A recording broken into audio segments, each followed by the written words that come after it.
Olá, eu sou o Victor Fontana e esse é o seu Destaque ABC2, lugar da sua confiança para encontrar informação sobre fé, ciência e o diálogo entre as duas coisas. E na edição de hoje você verá cursos da ABC2, matrículas estão abertas e você não pode deixar de saber quais coisas nós temos preparados para você, além do nosso seminário online de fé cristã e ciência, que você sempre fica sabendo dos detalhes aqui no Destaque ABC2. Além disso, sequenciamento do genoma, novidades num assunto que parece tão antigo, mas no fundo não é tanto não. Abelhas, sim, abelhas e biopesticidas, como preservar a vida desses insetos, inteligência artificial para fazer terapia. Será que isso funciona? Tem um plot twist bacana que você acompanha se você vier comigo. E além disso, na nossa entrevista em profundidade, nós conversamos com ele, Bruno Nascimento, para falar sobre conhecimento, teoria do conhecimento, epistemologia, em Alvin Plantinga, um dos maiores apologetas e filósofos cristãos da atualidade. Então você fica ligado e vem comigo porque o Destaque ABC2 começa agora!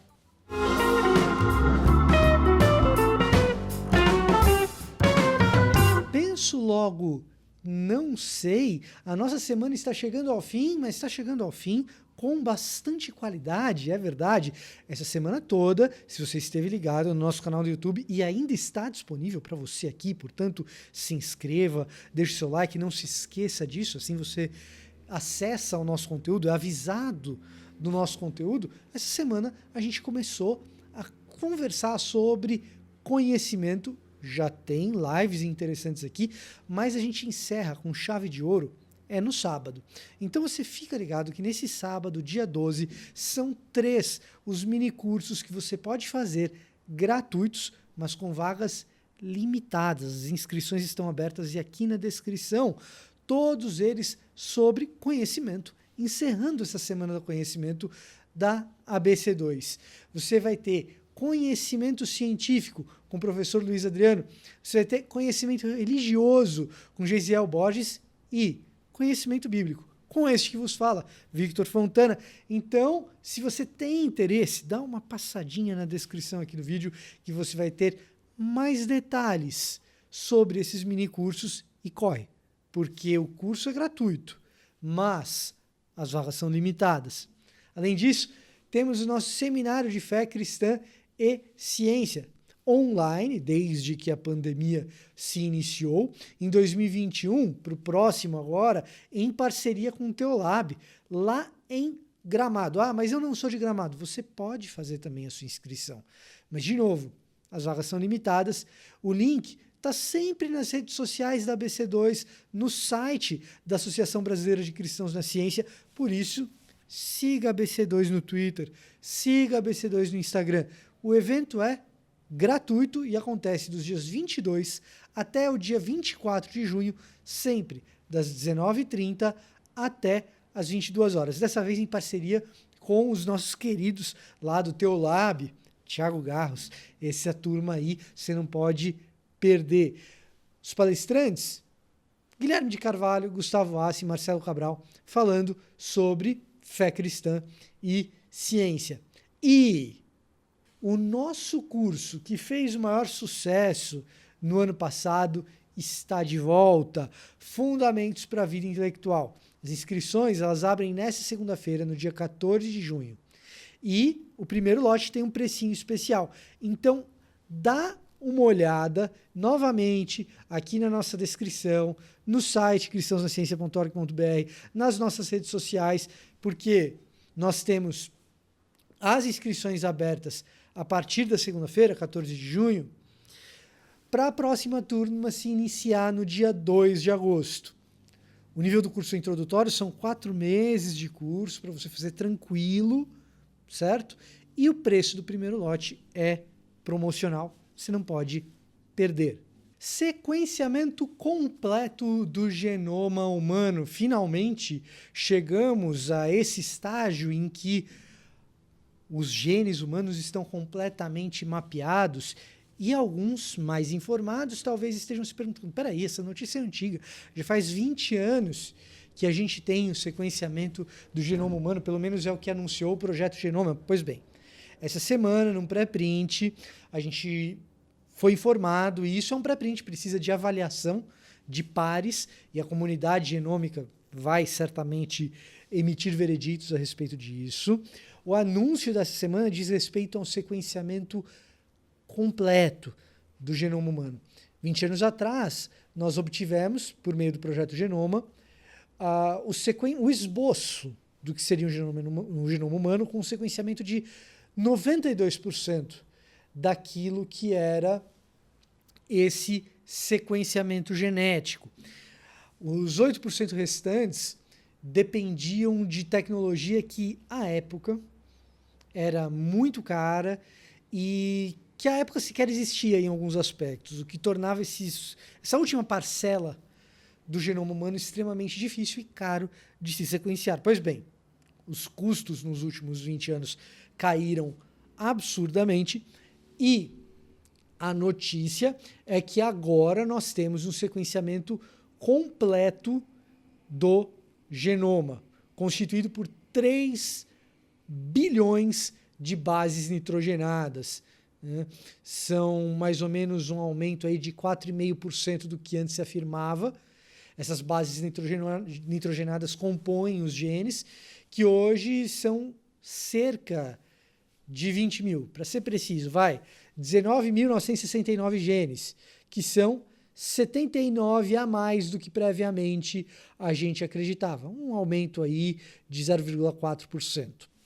Evidentemente, a gente ainda precisa da avaliação de pares, a gente está falando de um pré-print, uma pré-publicação, e os benefícios dessas descobertas ainda estão um tanto distantes do nosso alcance. Entretanto, é evidente que quanto mais sabemos a respeito de como o ser humano é feito, mais benefícios nós teremos, em especial de ferramentas como a gente já tem enfatizado tanto nas últimas edições do Destaque ABC2, com essas ferramentas de edição genética, como é o CRISPR-Cas9, por exemplo. Fique tranquilo, a gente vai ter entrevista em profundidade sobre genética aqui no Destaque em breve, para destrinchar os meandros de tudo isso que tem acontecido. O universo da física e o universo da genética no ano de 2020, no ano de 2021, é um negócio absurdo o que tem sido divulgado e o que tem evoluído. Então, você fica ligado que aqui no Destaque ABC2 a gente vai tratar de cada uma dessas coisinhas. Abelhas sob ameaça. Isso não é exatamente uma novidade, mas uma maneira de protegê-los, isso é, biopesticidas para defender abelhas, é a novidade que pode ser extremamente positiva para todo o planeta Terra. As abelhas, elas são importantes em diversos sentidos. A existência delas facilita com que outras formas de vida se proliferem, portanto, cuidar das abelhas é importante. Uma das maiores ameaças à vida das abelhas são pequenos ácaros parasitas. Ácaros são extremamente pequenos, né? Pequenos ácaros parasitas que são hospedeiros de vírus que acabam por dizimar a vida das abelhas.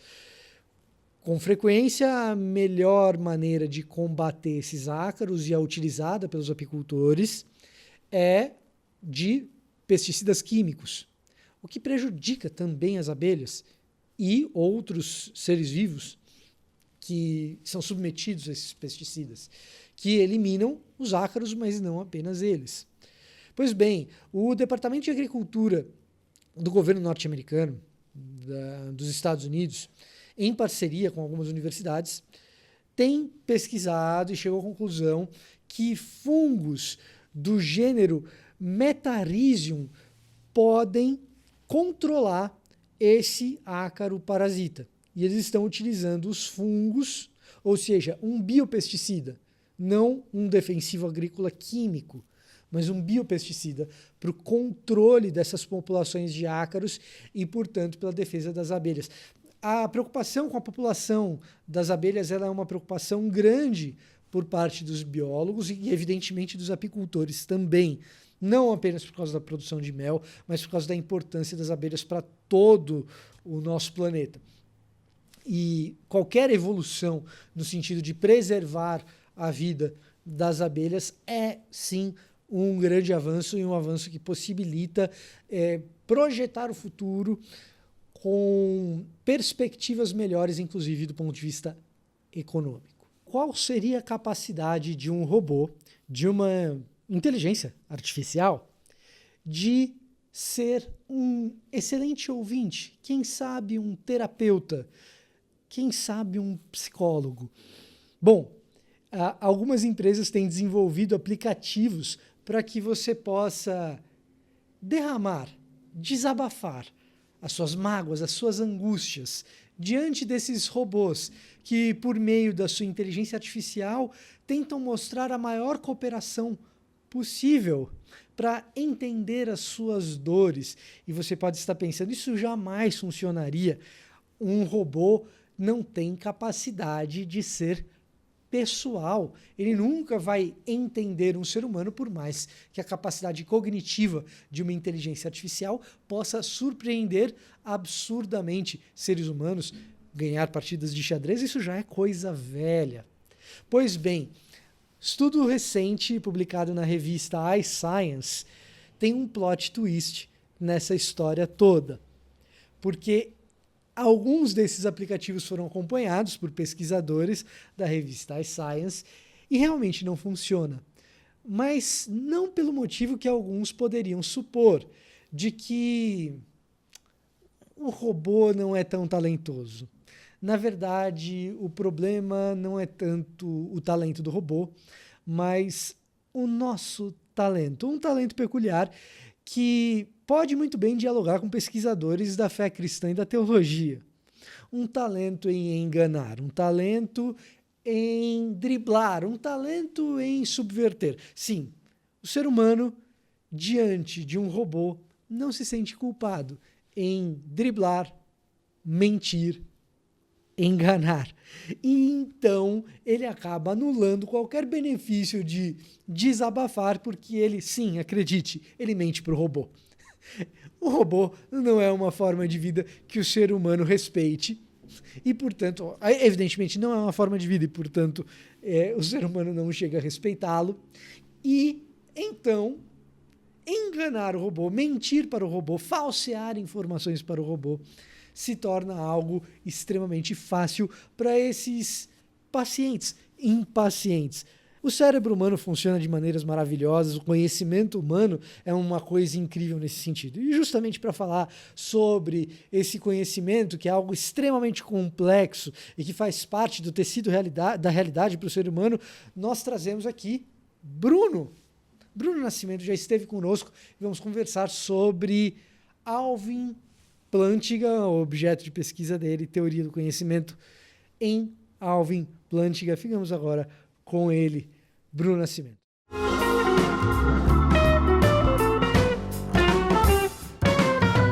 Então, para conversar conosco sobre conhecimento, e em especial conhecimento elaborado na mente de um reformado, de um cristão, de um dos grandes filósofos cristãos do nosso tempo, Alvin Plantinga, nós estamos aqui com Bruno Nascimento, ele é doutorando na Universidade Federal do Rio Grande do Norte, em filosofia. É isso mesmo, né, Bruno? Eu não esqueci. Eu não esqueci. Tá certo. Eu não esqueci.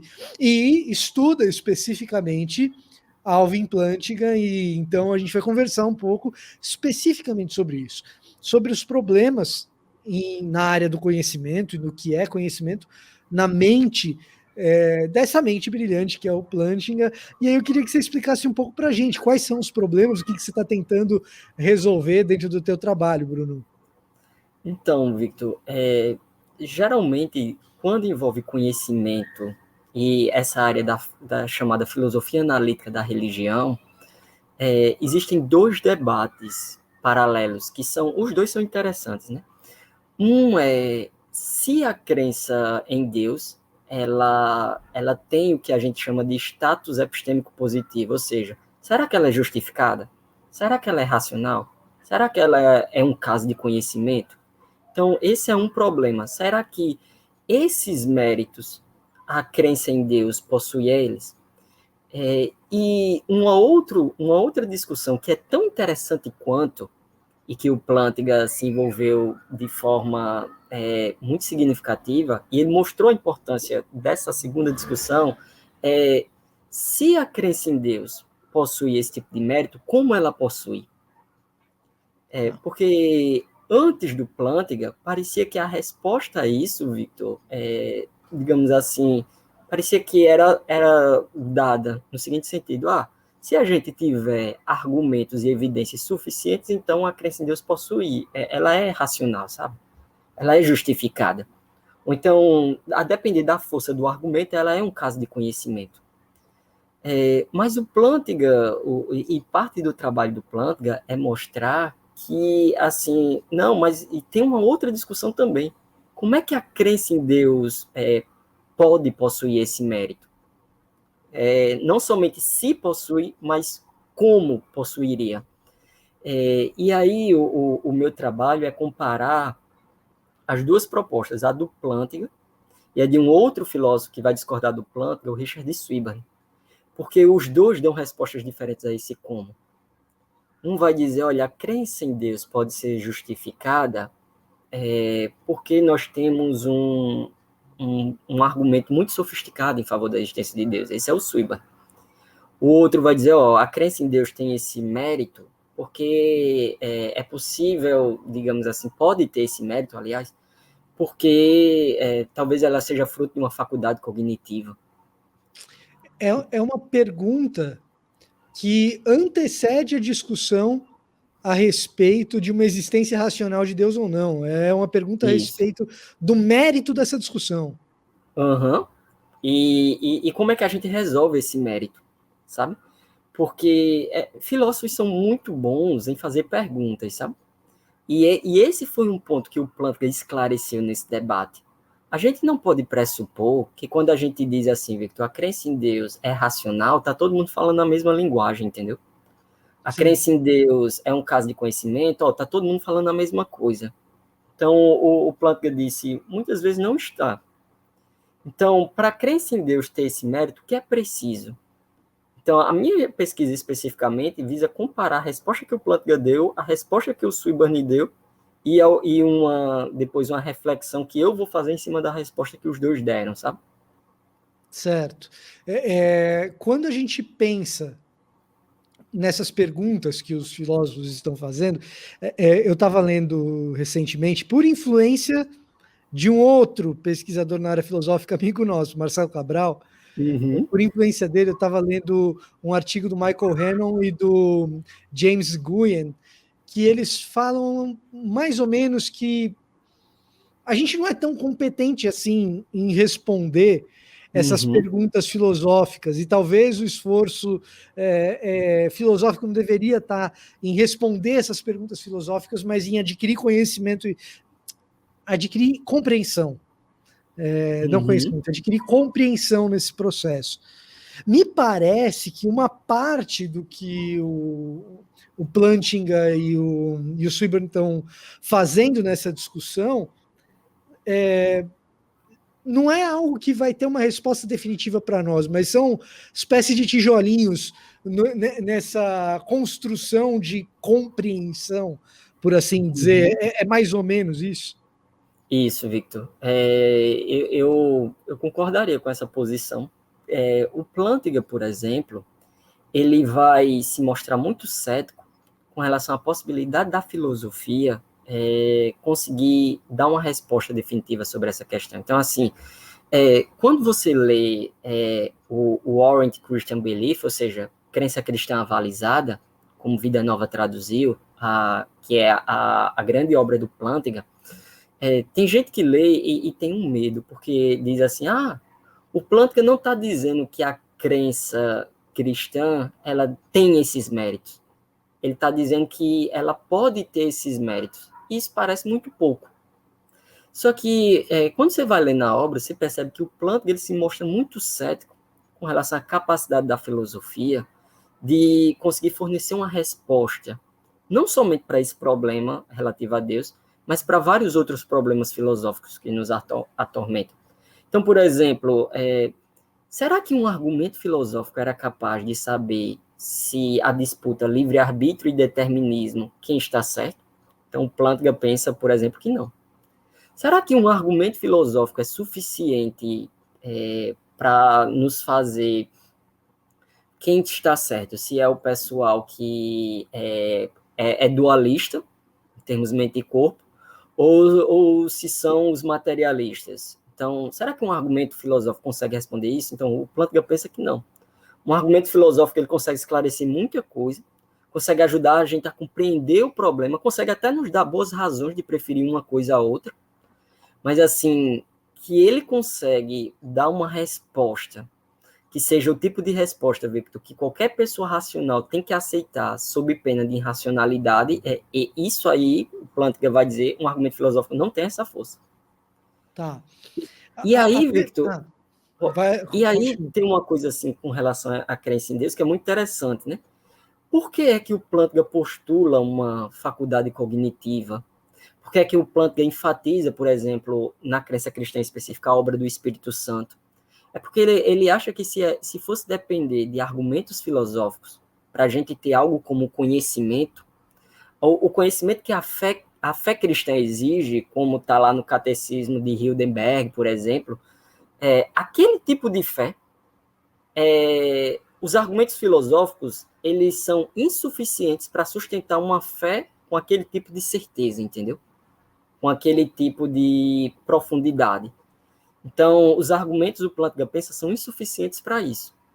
Por isso que é interessante a gente, digamos assim, pensar em outras estratégias, digamos assim, não inferenciais, de como é que a gente poderia conhecer a Deus, que não por meio de argumentos.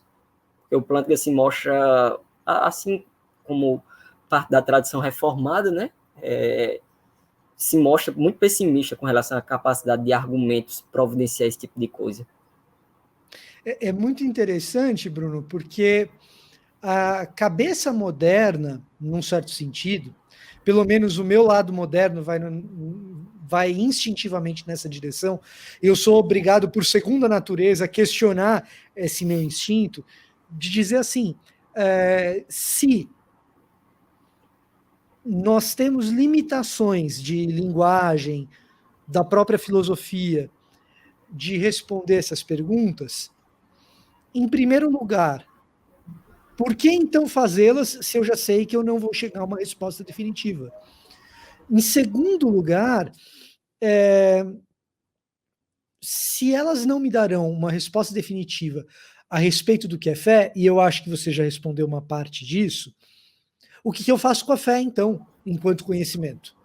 Uhum. Porque, ainda que o Plantinga argumente que exista viabilidade de se pensar epistemicamente de modo positivo a respeito da fé, ele já está me dizendo que o argumento filosófico será insuficiente.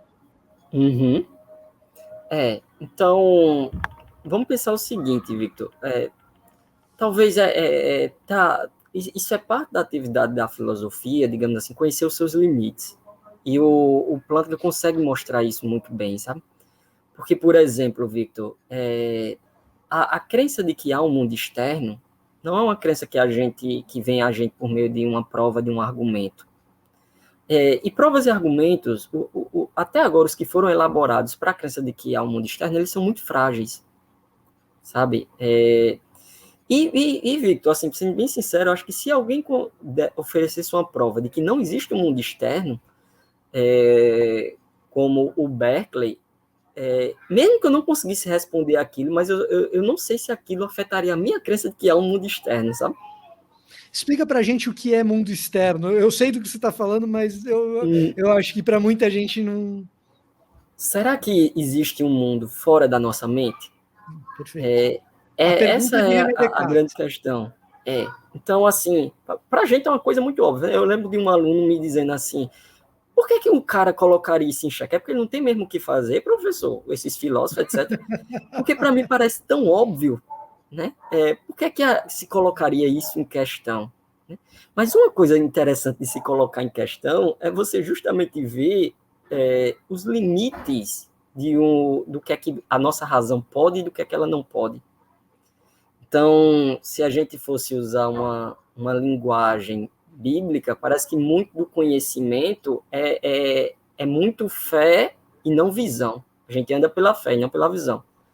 Então, assim, Victor, Em primeiro lugar, a gente confia nas nossas capacidades cognitivas, a gente confia naquele tipo de conhecimento não inferencial, que parece que a nossa própria Constituição nos oferece, de que existe um mundo externo, de que as minhas faculdades cognitivas são confiáveis, de que existe um passado, o mundo tem mais de 5 minutos. Se você me pedisse um argumento para isso, eu não saberia dar, mas isso é uma crença que, para mim, ela tem ela é um caso de conhecimento, posso dizer assim. Então, assim, esse é um primeiro ponto, assim, o Plantinga consegue mostrar isso, e consegue mostrar isso também com relação à crença em Deus, sabe? E um segundo ponto, ó, já que, digamos assim, você perguntou, né, já que, Bruno, o Plantinga admite esse ponto, e muitos filósofos admitem esse ponto, para que filosofar, então? Talvez, assim, seja uma própria necessidade do pensamento, sabe? Em primeiro lugar. Então, nós somos, como diz Aristóteles, né? O homem tem por natureza esse desejo de conhecer, de saber.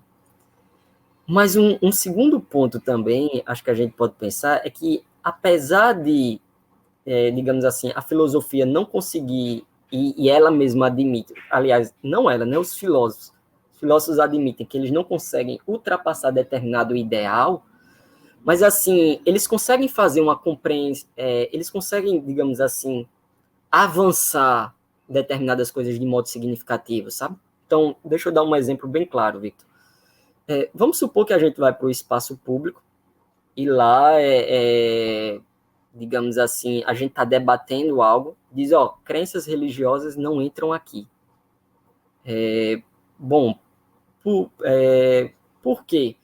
Não, ó, porque não existe uma prova, não existe um argumento, etc, etc, etc. Então, por exemplo, muito do trabalho da epistemologia reformada serviria para a gente esclarecer, porque aí tem um mal-entendido, sabe?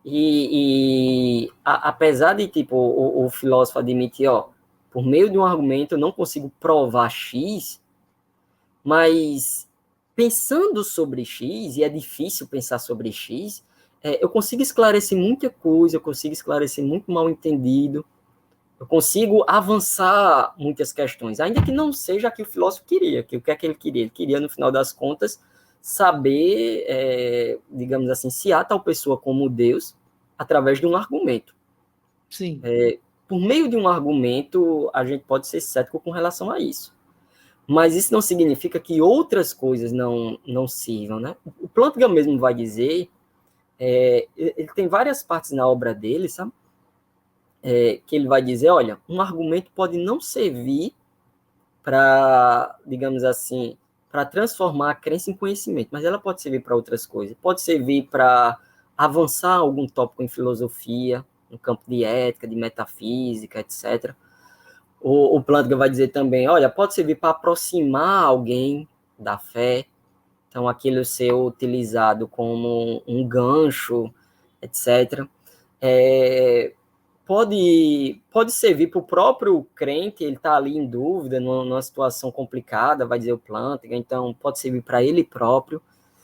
Então, assim, há uma série de utilidades, ainda que não seja a utilidade que a gente almejaria quando entrou no debate, a gente poderia dizer assim, Victor. Aquele anseio que a gente tinha de resolver a pergunta, ele continua ansioso. Uhum. Mas, de certa forma, o simples fato de existir um anseio nos impulsiona a continuar fazendo a pergunta e tentando respondê-la, né? Uhum. Exatamente. É curioso isso que você colocou, Bruno, porque, num certo sentido, se esperaria de um apologeta, alguém que tem por profissão ser um apologeta, que ele buscasse com todo o vigor possível essas inferências, essas provas evidenciais da existência de Deus, ou que Deus faz sentido, ou que a fé é racional, e eu acho que em alguma medida o Alvin Plantinga o faz. Né? Eu acho que em alguma medida o Alvin Plantinga o faz. Seria de se esperar que o apologeta fizesse isso. Por outro lado, o Plantinga mostra um pouco que uma parte dessa discussão ela tá mais no, ela se encontra mais na ansiedade de quem faz a pergunta do que na discussão em si mesma, né? Eu vou É, explicar um pouco melhor sobre isso, o que eu tô tá. querendo dizer com isso. Eu estava conversando com Gutierrez Siqueira, que é um pesquisador Uhum. pentecostal e tal, sobre a questão de pessoas que abandonam a fé ou abandonam a igreja, nem sempre a fé, no período de faculdade. E ele falou: olha, eu me preparei para a faculdade com tudo que foi livro de apologética. E no fim das contas, eu usei em pouquíssimas situações. O que a apologética serviam foi mais para reforçar algumas dúvidas que eu mesmo tinha, do que para convencer alguém de qualquer coisa. E, num certo sentido, acaba que chega num ponto desse. Tem uma coisa interessante, assim, principalmente nesse livro Crença Cristã Avalizada, né, Warrant Christian Belief, que é interessante, Victor, que o Plantinga, por exemplo, uma coisa que ele faz, que é muito significativa nesse livro, é trazer os pressupostos cristãos para a gente discutir conhecimento a partir dos pressupostos cristãos. E aí, Victor, aí é que tá, faz muita diferença isso, no final das contas. Como assim, Bruno? O capítulo 8 do livro, aliás, eu tenho ele aqui, deixa eu conferir para não falar besteira, sabe? Se é o capítulo 8 realmente. É o capítulo 8. O capítulo 8 do livro, tanto o 7, aliás, tanto o 7 quanto o 8, o Plantinga vai mostrar os efeitos cognitivos do pecado. E aí é que tá. Vamos levar em consideração, né, e que a crença cristã, tudo que ela afirma, todas as suas doutrinas básicas, elas são verdadeiras. Isso faz alguma diferença em como a gente discute conhecimento? O Plantinga vai dizer, faz toda a diferença. Porque, por dois motivos. Primeiro, o nosso sensus divinitatis, ele foi fortemente afetado pelo pecado. Então, se existe tal coisa como pecado, existe tal coisa como inimizade contra Deus. E se existe essa inimizade contra Deus, dificilmente a gente pode achar que vai para o debate a favor ou contra a existência de Deus, assim, de um modo neutro, simplesmente a gente tentar resolver a questão, sabe? E isso seria até uma forma de fugir do debate, a gente ir desinteressado. Ninguém vai desinteressado. Isso não é somente algo que o Plantinga traz, sabe? Tem outros filósofos, inclusive naturalista, o Thomas Nagel, num livrinho dele chamado The Last Word, ou seja, a última palavra, traduzido aqui no Brasil, que ele vai dizer, olha, tem uma coisa profunda aí nesse tipo de debate, eu não quero que Deus exista. Eu tenho medo se realmente existe tal pessoa como Deus, que eu tenho que prestar contas, etc. Esse Deus desafia minha autonomia. Então, isso é algo a se pensar. Ninguém vai para o debate com relação à existência de Deus desinteressado. E aí, os efeitos cognitivos do pecado, eles precisam ser levados em consideração. Ao mesmo tempo, o Plantinga vai, no capítulo 8 e 9 do livro dele, mostrar que o conhecimento de Deus não é somente, não diz respeito somente a uma questão intelectual, é também uma questão afetiva. E essas duas coisas estão imbrincadas, sabe? Eu não consigo conhecer a Deus se eu tiver os afetos desordenados. E meus afetos não podem estar ordenados se, por exemplo, não tiver um trabalho prévio do Espírito Santo. Essas coisas impactam com relação à questão do conhecimento. Então, é significativo isso. Assim, uma coisa que eu acho que o Plantinga mostrou no trabalho dele é como, digamos assim, a gente literalmente, isso é uma coisa que o pós-moderno dizia, mas assim, eu acho que o Plantinga mostrou com um rigor significativo que não há uma visão a partir de lugar nenhum, sabe? Não há um ponto de vista neutro. A Não crença existe uma cristã. separação completa entre sujeito e objeto, como se idealiza num método como o de Bacon. Uhum. A crença cristã, sendo verdadeira, por exemplo, vai ter um impacto significativo na forma como a gente busca, percebe, coleta evidências com relação à existência de Deus, sabe? Porque isso interessa a gente. Tem muita coisa, até para resgatar coisas que a gente falou na entrevista anterior, tem muita coisa em jogo, Victor. sabe? No final das contas, muita coisa mesmo em jogo. Então, não é algo, assim, meramente neutro, sabe? Então, e eu penso que parte do anseio que a gente tem, desse, digamos assim, se maravilhar, até mesmo o pecado, ele abafa isso, né? O pecado, ele causa uma certa paralisia espiritual, uma certa, olha, isso não me interessa, eu não me importo, etc, etc, etc. Isso é o que tem que ser superado. Recentemente, inclusive, antes a gente estava falando de um artigo, né, em off, que eu disse que eu estava preso num artigo. Uma das coisas desse artigo específico que eu estava escrevendo, Victor, era mostrar que o cálculo probabilístico proposto pelo Swinburne, se ele não levar em conta questões afetivas, ele não vai muito para frente, sabe? Você não consegue resolver a coisa de modo objetivo, matemático. Se, digamos assim, os afetos da gente não tiver já ordenados para a gente pensar sobre o conhecimento de Deus, para a gente pensar sobre tal pessoa como Deus, a gente não, digamos assim, não consegue avançar. E isso não somente para o conhecimento de Deus. Eu penso que crenças científicas são sujeitas à mesma coisa, outros tipos de crença também. Essa seria a minha pergunta na sequência. O que o Plantinga parece apontar, pelo que eu estou ouvindo de você, é algo a respeito do conhecimento, que ele não é o único a apontar, mas que a maneira como nós chegamos ao conhecimento, ela não é meramente cognitiva, mas ela é afetiva e moral também, e não só a respeito de Deus, a respeito de tudo.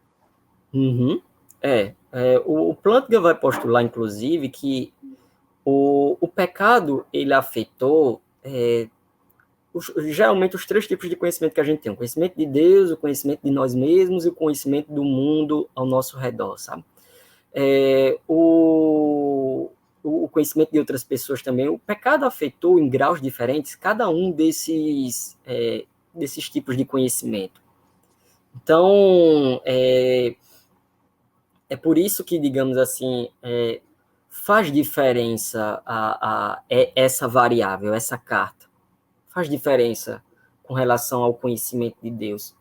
Essa carta não pode ser ignorada, principalmente se a gente estiver falando de um ponto de vista cristão, sabe? Certo. E por isso que argumentos, simplesmente, o Plantinga vai dizer, não resolve, porque além do limite da filosofia, você ainda tem uma barreira chamada pecado.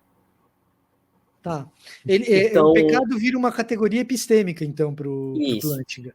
E o Plantinga trata nesses termos. O pecado é literalmente uma categoria epistêmica, e por isso que a gente precisa da obra sobrenatural do Espírito Santo para, digamos assim, ultrapassar e para superar as barreiras impostas pelo pecado.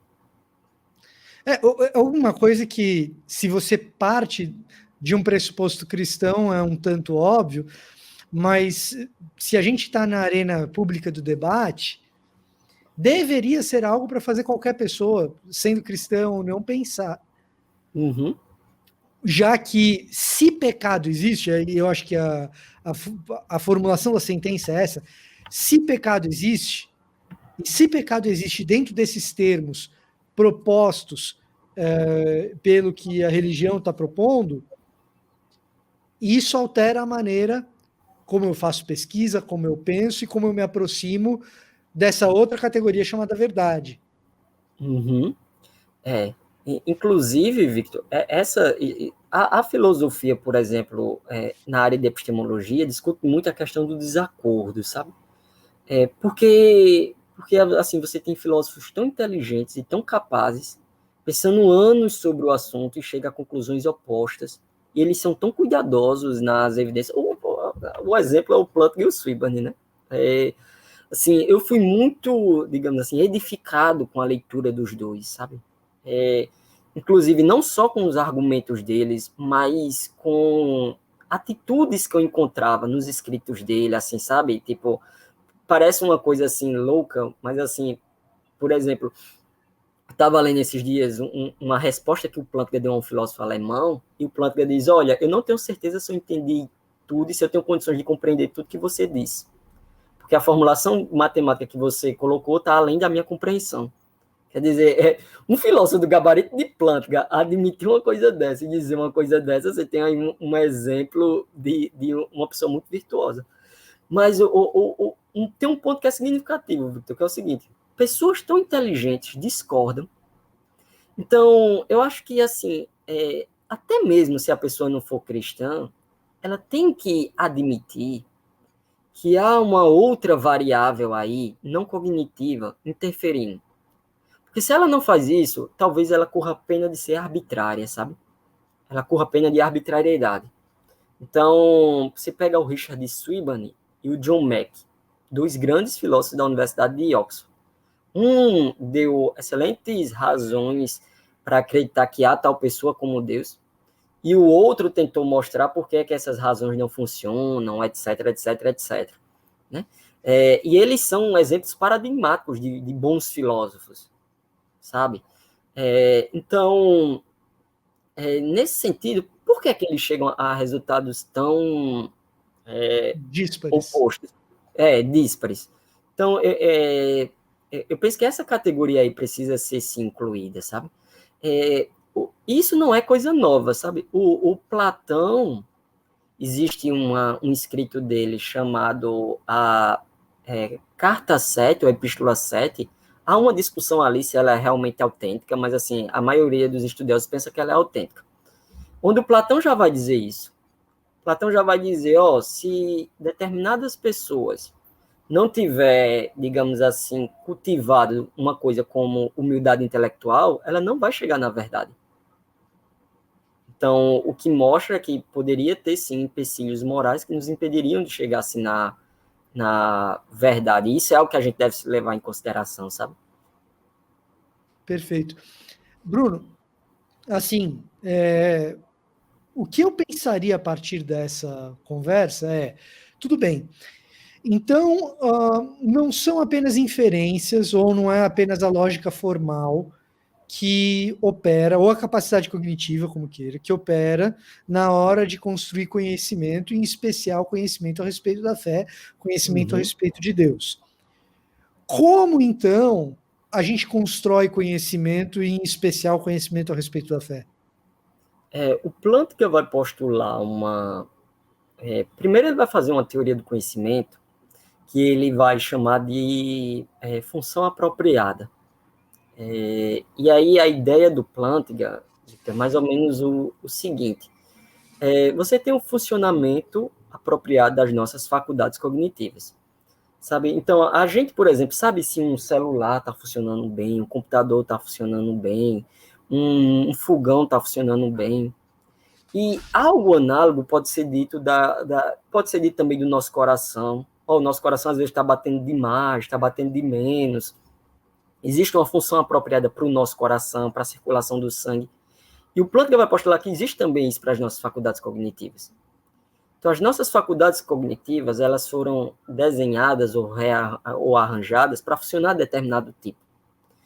E aí o Plantke vai postular essa teoria, chamada por ele de função apropriada, que o Plantke vai separar o conhecimento da crença verdadeira. Porque, assim, a ideia é, como é que a gente pode diferenciar as duas coisas? O conhecimento do acertar por sorte, né? Porque se eu sou, sei lá, eu aposto na loteria, que nem, eu sempre gosto de dar o exemplo do jogo do Brasil, sabe? O cara lá na Alemanha, teve um cara na Alemanha e outro nas casas de aposta de Londres, que lá apostou que o Brasil ia apanhar de 7-1. Né? Eu sempre mostro essa reportagem para os meus alunos quando eu estou dando aula sobre planta. E digo, vocês acham que esse cara sabia que o Brasil ia apanhar de 7-1? E o pessoal disse, não sabia, porque esse tipo de coisa não tinha como saber. E aí, então, mas ali era uma crença verdadeira, porque o Brasil realmente apanhou de 7-1. Então, o que separa crenças verdadeiras, como o palpite e a aposta, do conhecimento? Então, essa é o coração da epistemologia, essa pergunta. E o Plantke vai dizer, o que separa um e outro é uma qualidade ou quantidade que, num determinado grau, transforma a crença verdadeira em conhecimento. E o Plantke vai chamar essa qualidade de garantia ou aval. né? São as duas traduções que a gente encontra aqui na nossa língua, né? Mas o termo é warrant em inglês. Então, Daí garantia crença um aval. avalizada. Daí Isso, crença avalizada. isso. Então, como é que a crença cristã ela pode ser avalizada, ou qualquer outra crença? Então, em primeiro lugar, as nossas faculdades cognitivas têm que estar funcionando bem, né? Se a gente tiver com um problema, uma disfunção na memória, a gente não pode confiar que a memória forme em nós conhecimento, né? Então, esse é um primeiro critério. Um segundo critério é que, além das nossas faculdades cognitivas estarem funcionando bem, sem estar sujeita à disfunção ou mau funcionamento, ela deve estar num ambiente adequado, sabe? E aí, qual é o ambiente adequado? É aquele que se harmoniza com as suas faculdades cognitivas. Então, para dar um exemplo bem claro, Victor, se a luz aqui tivesse apagado, minhas faculdades cognitivas, por exemplo, da percepção, não seriam confiáveis de dizer quem está ali do outro lado da sala. Então, assim, a minha visão, ela foi projetada para ver coisas num ambiente iluminado. Então, assim, as minhas faculdades cognitivas, elas precisam estar funcionando sem estar sujeita à disfunção, num ambiente adequado. Ela precisa também buscar, digamos assim, o objetivo daquela faculdade é buscar a verdade, porque a gente tem faculdades cognitivas que nos dão outro mérito que não a verdade. Um exemplo bem claro, eu estou notando isso com minha esposa, que teve minha filha recentemente, 1 ano, que, por exemplo, à medida que o tempo vai passando, ela vai esquecendo o quanto de dor ela sentiu naquele dia. No dia do E parto. isso no dia do parto. Né? E isso é algo que a literatura médica traz, né? Porque se uma mulher lembrasse exatamente a dor que ela sentiu, ela nunca mais ia querer ter outro filho. Então, a memória é como se a memória amenizasse aquele impacto de quão doloroso foi aquele dia, para que ela, digamos assim, para que ela tenha outra coisa, por exemplo, ter filhos. Mas a memória, nesse caso, não está interessada na verdade. Por isso que essa crença não tem, digamos assim, aval ou garantia. Então, olha os 3 critérios. Para uma crença ter aval ou garantia, ela precisa estar funcionando corretamente, a nossa faculdade cognitiva, ela ser fruto do funcionamento adequado da nossa faculdade cognitiva, no ambiente adequado. A minha faculdade tem que visar a verdade e tem que ser bem sucedida, né? Porque não adianta a minha faculdade visar a verdade e fracassar. Minha memória é projetada para lembrar e aí ela não lembra. Então, quando cumpre esses 4 critérios, as nossas faculdades cognitivas, o Plantga vai dizer, formam em nós conhecimento. Aí o Plantga vai postular que, vê mesmo, nesse caso aí, Victor, essa teoria dele pressupõe uma visão metafísica. Por exemplo, quem projetou as nossas faculdades cognitivas? A Tá. evolução ou Deus? Porque, claramente, Victor, se, por exemplo, a evolução produziu as nossas faculdades cognitivas, talvez elas não sejam dignas de confiança. Se Deus produziu, então a gente pode, digamos assim, a gente tem uma razão para confiar nelas. E Deus produzindo as nossas faculdades, por exemplo, esse nosso anseio pelo divino, talvez seja algo que Deus colocou na gente. Agora, se não existe tal pessoa como Deus, então esse anseio pelo divino talvez seja fruto de, como Freud dizia, fruto de um desejo que a gente quer. A gente quer, digamos assim, um pai que cuide da gente e a gente projeta esse pai no céu. Então, assim, o Plantga vai dizer, ó, essa teoria da função apropriada, eu acho que ela dá conta do conhecimento. Se cumpre essas 4, digamos assim, essas 4 características, esses 4 critérios, então o indivíduo tem conhecimento, a faculdade cognitiva formou nele conhecimento. Agora, a discussão, por exemplo, sobre a existência de Deus, vai depender de uma discussão anterior antropológica, ou seja, que tipo de ser humano nós somos, que tipo de ser nós somos, vai depender de uma visão metafísica, o que é a realidade, o que é o mundo, será que existe Deus, será que não existe Deus, etc. Por isso que a gente não consegue resolver a questão simplesmente no campo da epistemologia, vai dizer o Plantinga. A gente tem que ir além do campo da epistemologia. Porque somente assim falar de conhecimento, etc., a gente não resolve, porque os debates sobre conhecimento pressupõem outros debates filosóficos muito importantes aqui. A gente toma como dado uma série de coisas, né? Uhum. Então, aí o Plantger vai postular que, por exemplo, no caso do conhecimento de Deus, Deus implantou em nós uma faculdade cognitiva que funciona da forma como foi projetada, sem estar sujeita à disfunção, num ambiente adequado, e aí visando a verdade e sendo bem-sucedida. Aí tem a variável do pecado, que danificou fortemente essa faculdade, os sensus divinitatis, Plantger vai dizer, mas tem a obra do Espírito Santo, que regenera de forma significativa essa faculdade para que ela volte a funcionar corretamente, sabe? Tem as escrituras e tem a fé, que também são outras duas fontes de conhecimento para o crente. E aí, Então, nesse sentido, obra do Espírito Santo, escrituras, acabam virando categorias epistêmicas também dentro da teoria isso. do Plantinga. Uhum. E importantíssimo para o modelo dele. Ele tem um modelo AC, que é o modelo Aquino e Calvino, que é um modelo assim que ele vai botar justamente Aquino e Calvino com dois objetivos, Victor. Tanto porque existe, digamos assim, uma sugestão em Aquino, um desenvolvimento em Calvino de que o conhecimento de Deus ele é, digamos assim, ele é natural, sabe? Quanto também ele vai pegar um grande nome do protestantismo e do catolicismo, porque o modelo que o Plantinga quer, digamos assim, tem um modelo ecumênico, assim, um modelo que o cristão ele olhe para aquilo e aplique em suas próprias crenças. O modelo Aquino e Calvino é um modelo destinado à crença em Deus no geral, a crença de que há tal pessoa como Deus. Mas o Plantinga fez um modelo Aquino e Calvino estendido, que vai mostrar como é que ele lida com o problema do pecado, como a fé, o Espírito Santo e as Escrituras são categorias epistêmicas, sabe? Para a gente, digamos assim, como é que o crente ele pode não somente digamos assim, ter um palpite ou uma aposta de que realmente Jesus ressuscitou dos mortos, mas o modelo aqui em Calvino visa mostrar assim como é que o crente poderia saber que realmente Jesus realmente ressuscitou dos mortos. Perfeito. O que é uma coisa fascinante, é um pouco Uhum. do que uma parte significativa da teologia brigou no século XX. Uhum. Como que a gente se relaciona com a possibilidade desse conhecimento, né? Uhum. Uma parte significativa da teologia existencial, existencialista, vai trabalhar com como que a gente fundamenta a fé se esse conhecimento for inacessível mesmo e acabou. É. E o que é mais interessante é o seguinte, o pessoal pensava, e o Plantinga vai notar isso, o pessoal pensava assim, não, primeiro a gente tem que provar que existe tal pessoa como Deus, que ele enviou seu filho amado, que esse filho amado morreu numa cruz e ressuscitou. E aí a gente pode falar alguma coisa sobre o cristianismo. Quando você pega aquele livro do Norman Geisler, Não Tenho Fé Suficiente para Ser Ateu, você vê que ele segue ali 12 passos. Não lembro se é 12 agora o número, mas ele segue uns passos assim. Ó. Primeiro a gente provou que existe um Deus. Agora a gente provou que existe Jesus Cristo, que ele morreu, que ele ressuscitou. Tudo que ele falou é verdadeiro. Então, o Novo Testamento é verdadeiro, o Antigo é verdadeiro, etc, etc, etc. E o Plotkin mostra que, não, a gente já pode partir daquilo que a gente já sabe.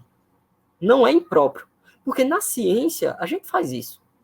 Na Uhum. ciência, o cientista não começa o paper dele, ó, eu vou começar aqui mostrando que os argumentos dos antigos céticos, eles não procedem, então há um mundo externo fora da minha mente. Não, ele já parte de que há um mundo externo fora da mente. Então, assim, ele já cultiva, ele já parte desse ponto, sabe?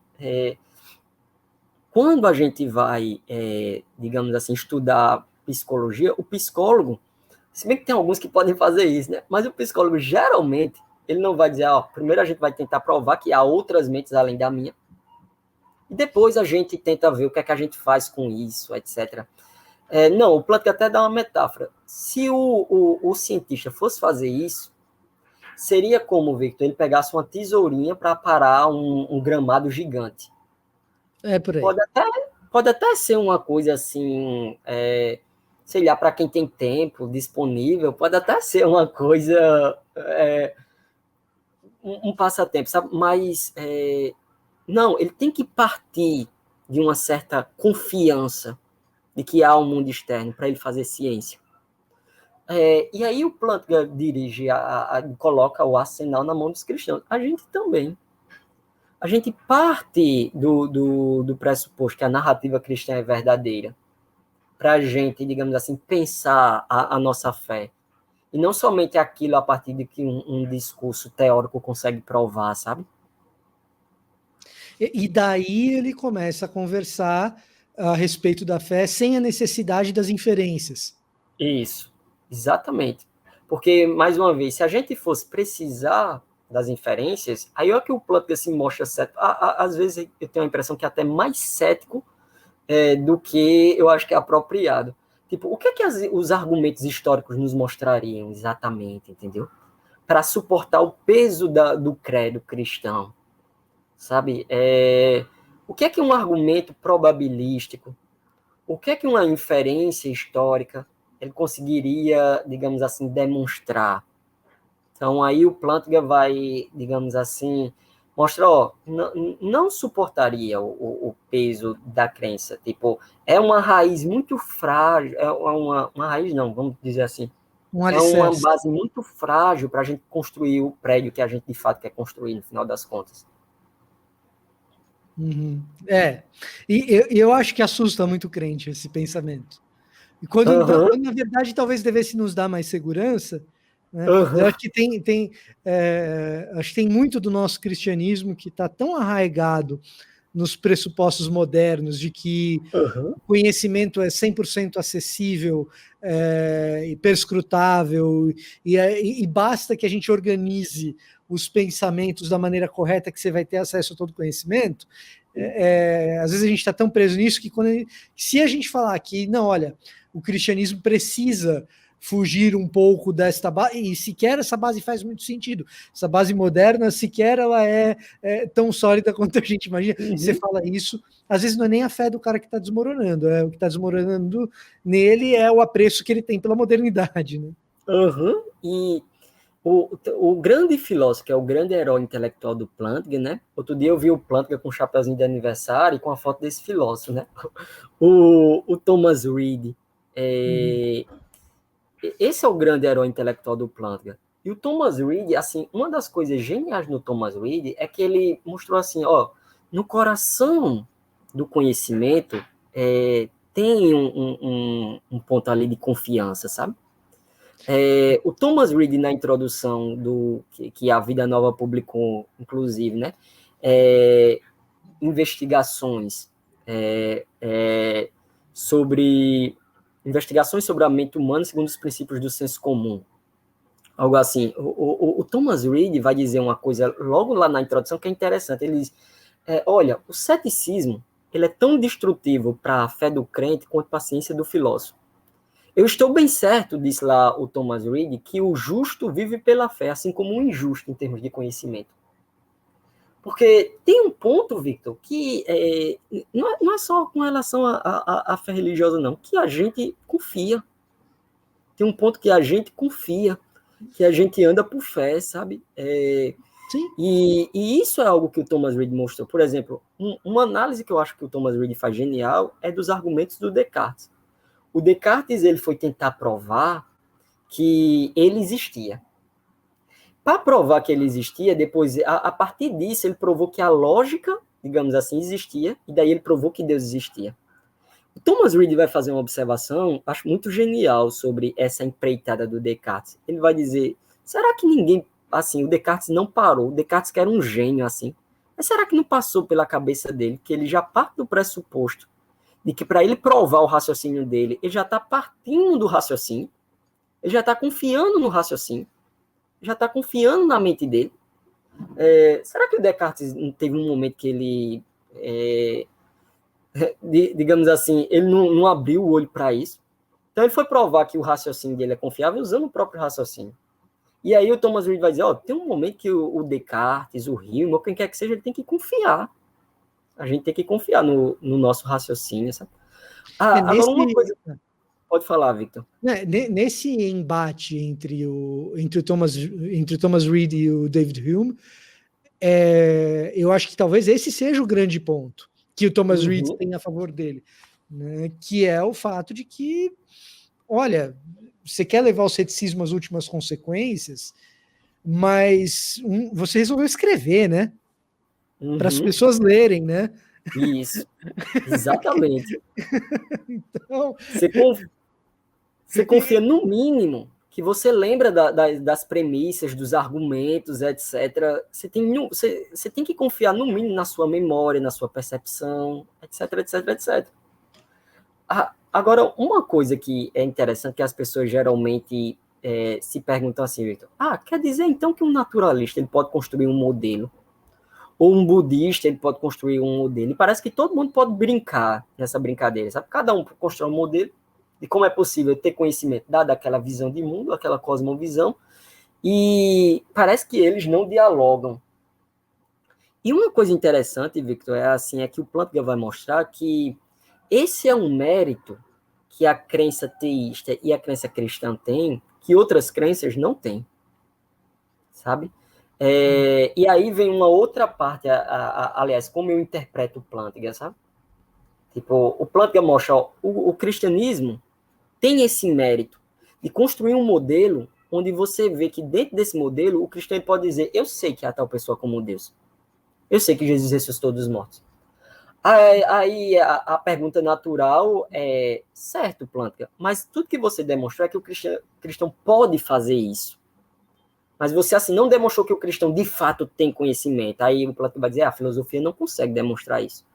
Aí a pessoa pode dizer, certo, Plântica, mas ainda assim, todo mundo não pode jogar esse jogo. Aí o Plântica vai dizer, não, nem todo mundo pode jogar esse jogo. Porque o naturalista, ele não consegue construir um modelo desse tipo, sabe? O naturalista, ele não consegue mostrar duas coisas. Primeiro, vai dizer o Plântica, o naturalista, ele não consegue dar conta da noção de função apropriada. Porque lembra aquele negócio que eu disse, Victor? A função apropriada exige um design. tá, Sabe? ok. Tipo, Evidentemente. O máximo que você vai poder dizer, o máximo que você vai poder dizer é que você tem uma função mais adequada à a sobrevivência ou algo sobrevivência, assim. isso. É. Sendo um naturalista, E o que você esse vai design conseguir dizer? precisa ser consciente. Ainda tem isso. Então, assim, por exemplo, um panteísta, ele não pode pegar a teoria da função apropriada do Planck e aplicar para ele mesmo, sabe? Porque o... Então, Você peraí, posso te cortar?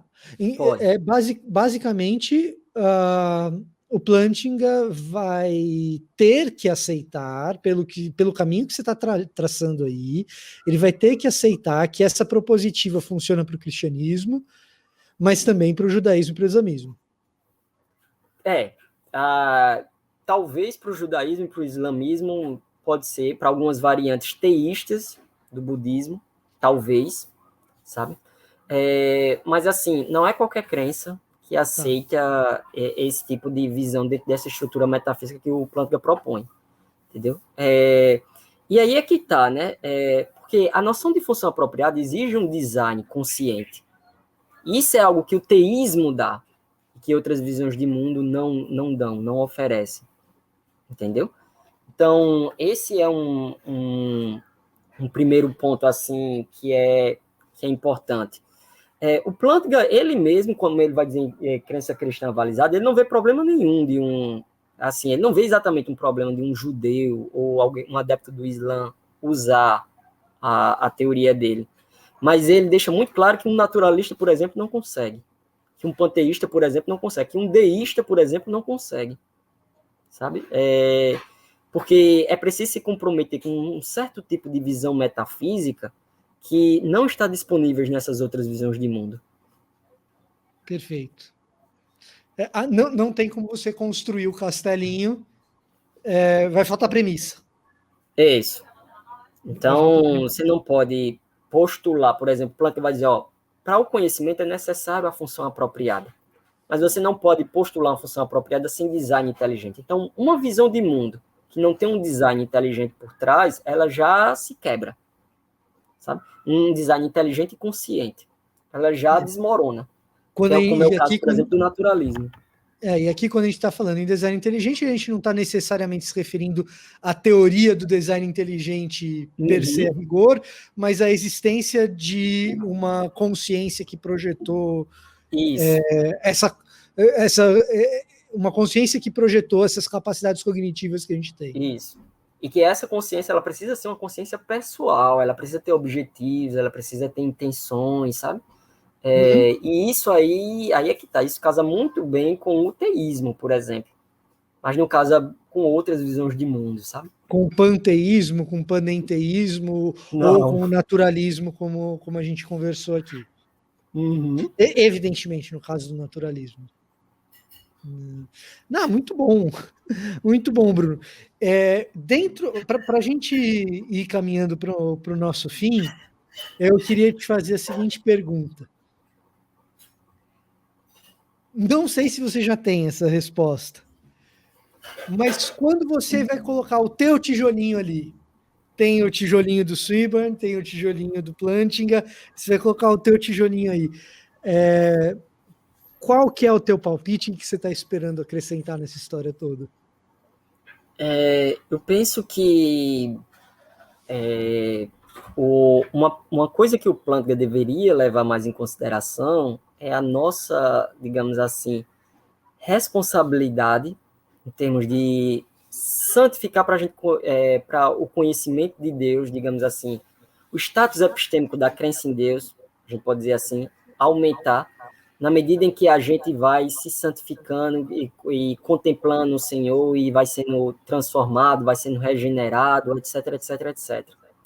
Então, o Plantinga, por exemplo, Victor, ele põe de forma muito correta, de forma muito apropriada, eu penso que ele põe o pecado como uma categoria epistêmica. Eu queria colocar a santificação como uma categoria epistêmica também, sabe? Importante, como uma variável importante aí. Tá. Então, assim como dá trabalho ser moral, eu penso também que dá trabalho a gente, digamos assim, ter uma vida mental responsável, inclusive com o conhecimento de Deus. Então, às vezes, o Plantinga aparece, Victor, digamos assim, ele postula um certo ideal de crença, um certo ideal de fé, que quando eu olho para a fé real de pessoas de carne e osso, parece que poucas têm aquele ideal. A pessoa que tem aquele ideal, ótimo, beleza. Mas não é o caso, por exemplo, de muitas pessoas dentro da comunidade cristã que são assoladas por dúvidas, etc, etc, entendeu? Uhum. Então, às vezes, eu penso que aí, e essa é a contribuição que eu gostaria de dar ao modelo de Plantinga, como a santificação ela poderia nos ajudar a fazer com que a gente, na contemplação do Senhor, a gente aumentasse em conhecimento, assim como a gente reajustasse os nossos afetos, e aí a gente ir crescendo no conhecimento de Deus. Penso que essa é uma categoria, a partir da epistemologia reformada, que o Plantinga poderia ter desenvolvido melhor. É por isso que, no último capítulo da minha tese, eu estou propondo o modelo Armínio-Wesley. Porque o Wesley, ele dava muito essa ênfase na santificação, entendeu? Sim. E essa ênfase na santificação é o que eu acho que poderia ser melhor explorado ali no trabalho do Plantinga, sabe? De, olha, se eu não tenho a fé na descrição, tipo, o Plantinga, ele postula um tipo de fé, mas se eu não tenho esse tipo de fé que o Plantinga está postulando, se para mim as coisas não são tão óbvias, não são tão claras, se eu ainda estou assolado pela dúvida, como é que eu faço? Então, é por isso que eu queria propor um modelo de como é que a gente pode, através da santificação, aumentar o nosso conhecimento de Deus.